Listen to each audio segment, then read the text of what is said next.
बिस्मिल्लाहिर्रहमानिर्रहीम। दे सलामी इस तिरंगे को जिससे तेरी शान है, दे सलामी इस तिरंगे को जिससे तेरी शान है। सर हमेशा ऊंचा रखना इसका जब तक दिल में जान है, जब तक दिल में जान है। अस्सलाम वालेकुम। माननीय मुख्य अतिथि, आदरणीय शिक्षकगण और मेरे प्यारे दोस्तों, आप सभी को स्वतंत्रता दिवस की हार्दिक शुभकामनाएं।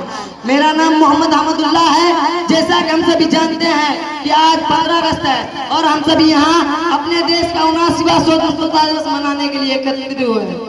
दोस्तों, 15 अगस्त 1947 ईस्वी को हमारा भारत देश ब्रिटिश शासन से आजाद हुआ था, जिसे आजाद कराने के लिए न जाने कितने स्वतंत्रता सेनानियों ने अपनी जान गंवाई थी।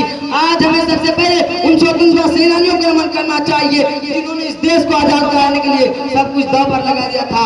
यह दिन हमें मौलाना कासिम नानावती, मौलाना शेखुल हिंद अशफाक उल्लाह खान, बेगम हजरत महल, मौलाना अबुल कलाम आजाद, भगत सिंह, सुभाष चंद्र बोस, मंगल पांडे, महात्मा गांधी समेत सैकड़ों महान स्वतंत्रता सेनानियों की त्याग, तपस्या और बलिदान की याद दिलाता है।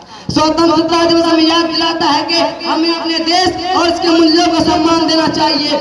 आजादी के बाद हमारे देश ने बहुत उन्नति की है। विज्ञान, तकनीकी, शिक्षा, आर्थिक, साहित्य, खेल समेत अनेक क्षेत्रों में भारत बहुत उन्नति कर चुका है, परंतु आज भी हमारे देश में अशिक्षा, असमानता जैसी समस्याएं हैं। तो आइए आज 15 अगस्त स्वतंत्रता दिवस के महान अवसर पर हम सभी प्रतिज्ञा करते हैं कि इन सभी समस्याओं को सुलझाने का हम पूरा प्रयास करेंगे और देश को विश्व का सर्वश्रेष्ठ देश बनाएंगे।